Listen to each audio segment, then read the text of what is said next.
आपल्यासाठी एक ललित सादर करते. सुख म्हणजे नक्की काय असतं? सुखाच्या छापामागे दुःखाचा काटा आहे. सुखाच्या छापामागे दुःखाचा काटा आहे. सुखाची किंमत ठरवण्यात त्याचा मोठा वाटा आहे. सुख आणि दुःख या एकाच नाण्याच्या दोन बाजू आहेत आणि त्या दोन बाजू आहेत म्हणूनच ते नाणं चलनी आहे. अन्यथा खोटंच ठरलं असतं. माणूस जसा या पृथ्वीवर जन्माला आला तसा आणि तेव्हापासून तो एकाच गोष्टीच्या शोधात आहे, ते म्हणजे सुख. परंतु अजूनही त्याला सुख म्हणजे नक्की काय या प्रश्नाचे उत्तर सापडलेले नाही. मुळात माणसाचा जन्मच एका असह्य वेदनेतूनच झाला आहे. मूल जन्माला आल्यावर रडले नाही तर ते जिवंत असण्याची शक्यताच कमी होते. म्हणजे जन्मल्यापासून माणसाचा पहिला सोबती असतो तो अश्रू. तो त्याचा स्वतःचा असतो. त्यानंतर जे काही लाभते ते कुणाच्या तरी दातृत्वाने. नाव मिळते तेही आपल्याला हवे ते नव्हे, कोणीतरी दिलेले. मुळात लाभलेले जीवनच कुणामुळे तरी मिळालेले. नाती नंतर कळतात.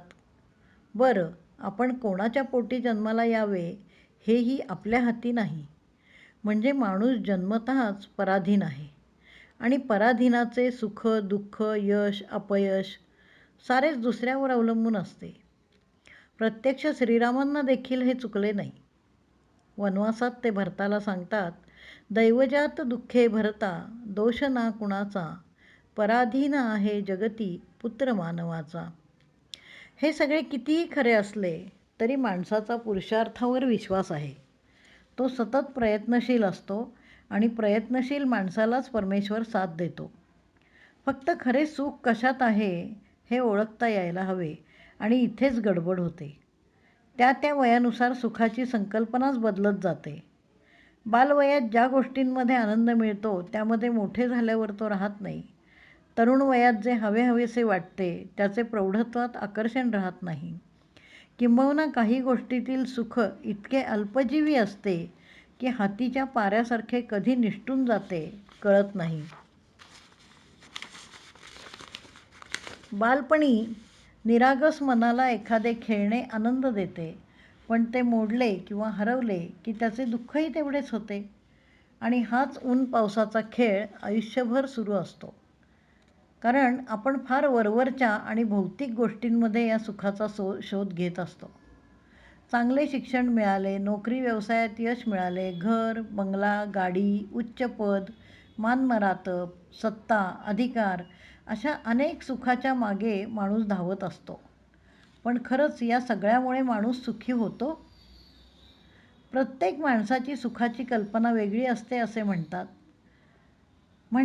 की हे सुख मानण्यावर असते.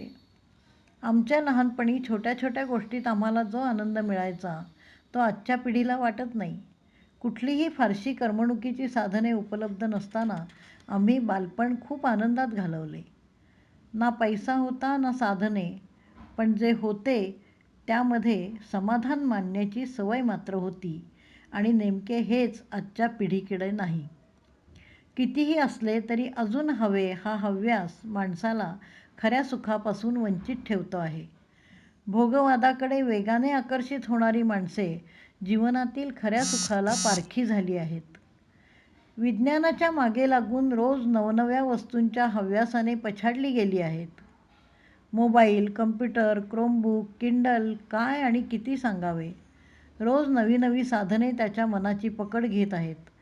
भारतातील तरुणाई मनी, मोबाईल आणि मोटरसायकल या 3Mच्या आहारी जाऊन आपले जीवनध्येयच विसरली आहेत.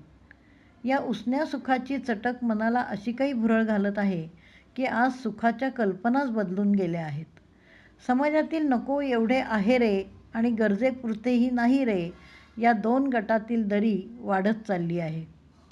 सुखाच्या शोधात आपल्या जन्मभू आणि जन्मदेला सोडून परदेशात आलेल्यांना तरी खरे सुख लाभले आहे का? काहीतरी मिळवण्याच्या नादात काहीतरी हरवून बसल्याची खंत आहेच. ठेविले अनंते तैसेची राहावे, चित्ते असू द्यावे समाधान. हे समाधान म्हणजे खरे सुख आहे. मनाला शांती देते ते खरे सुख. सुख ही संकल्पना भौतिक गोष्टींशी निगडीत आहे आणि भौतिक विश्व मिथ्या आहे. मग मिथ्या गोष्टीतील सुख खरे कसे असणार? नेमका हाच विचार करून आमच्या संतांनी आध्यात्मिक विचारावर भर दिला. खरे सुख हे आत्मिक सुख आहे हे त्यांना पटले आणि त्यांनी आपल्या साहित्यातून हाच विचार मांडला. माणसाचे सर्व आयुष्य त्याच्या कर्मावर अवलंबून आहे. जे आणि जसे कर्म माणूस करेल तसे त्याला त्याचे फळ मिळते. हा कर्मयोग सांगताना भगवान श्रीकृष्ण भगवद्गीतेच्या 2ऱ्या अध्यायात कर्माची महती सांगतात.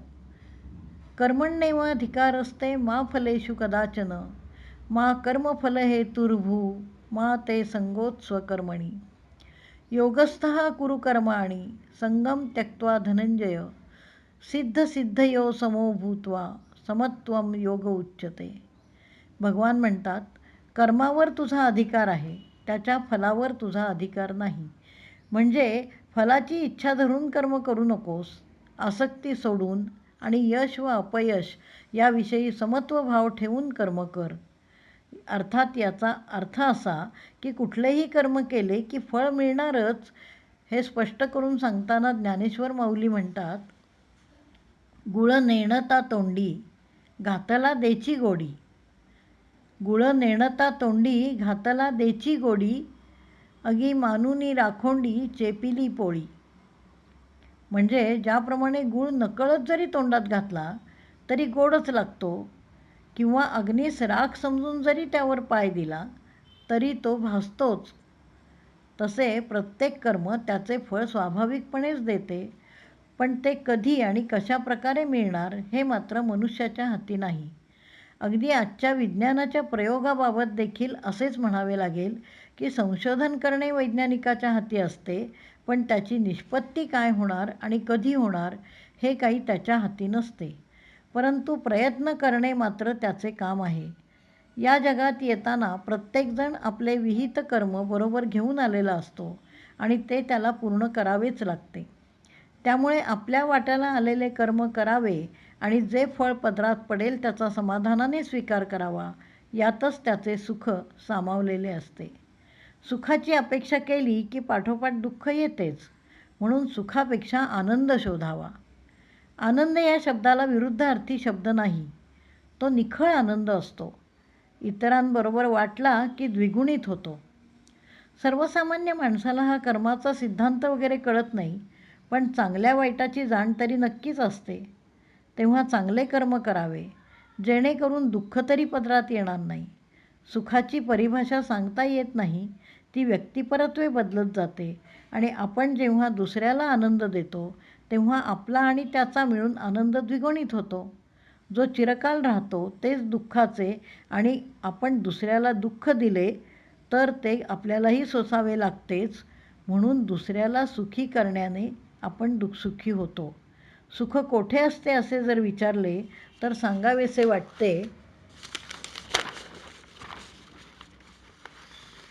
असतो कुठे म्हणे हा सुखाचा सागर, असतो कुठे म्हणे हा सुखाचा सागर, दुष्काळग्रस्त स्त्रीच्या डोई पाण्याची घागर. बघा, अशा दुष्काळग्रस्त लोकांसाठी काही करून तुम्हालाही होईल आनंद त्यांच्या चेहऱ्यावरील समाधान पाहून. सुख कधी पैशात नाही मोजता येत. सुखाच्या मऊ गादीवर लोळणाऱ्या श्रीमंताला शांत झोप लागत नाही, पण दगडाची उशी आणि आकाशाचे पांघरूण घेऊन एखादा श्रमिक शांत झोपलेला दिसतो. ते कशामुळे? सुख मिळते अशा समाधानी वृत्तीत. सुख मोजता येते का लाखाच्या आकड्यात? सुख मोजता येते का लाखाच्या आकड्यात? कुपोषित मुलाच्या हाती असते भाकरीच्या तुकड्यात. खरा आनंद घेण्यापेक्षा देण्यात आहे हे जेव्हा माणसाला कळेल तेव्हा त्याचा सुखाचा शोध थांबेल. पशुपक्ष्यांना सुखाचा शोध घ्यावा लागत नाही, कारण त्यांना संचय करणे ठाऊक नाही. निसर्गाच्या कुशीत तो देईल तेवढेच आणि आपल्या आत्ताच्या गरजेपुरतेच घेणे एवढेच त्यांना ठाऊक असते. आम्हाला स्वतःसाठी हवे, आमच्या पुढच्या पिढ्यांसाठी हवे, हवे हवे आणि हवे या हव्यासापायी आम्ही धावत राहतो, अगदी ऊर फुटेस तोवर. कधीकधी कमावलेले उपभोगायलाही सवड नसते. उद्याची चिंता करताना आणि भूतकाळातील वेदना आठवताना आम्ही वर्तमानात जगायचे विसरूनच जातो आणि मग सुखाचा शोध घेत राहतो. म्हणून वर्तमानात आत्ताचा क्षण हा माझा आहे, जे आहे त्यात समाधानाने मी तो उपभोगेन असे जेव्हा माणूस म्हणेल, तेव्हा तो सुखी होईल. करता धरता ईश्वर आहे. माझे विहित कर्म मी निष्ठापूर्वक पार पाडले आहे. त्याचे जे फळ मला मिळेल ते मी समाधानाने स्वीकारेन असे जेव्हा माणूस ठरवेल, तेव्हा सुखाचा सागर त्याच्या पायाशी असेल. सुख सुख म्हणतात ते नेमके कुठे वसते? सुख सुख म्हणतात ते नेमके कुठे वसते? जीवाशिवाच्या दिठीतून ओंकाराच्या मुखी हसते. जीवाशिवाच्या दिठीतून ओंकाराच्या मुखी हसते.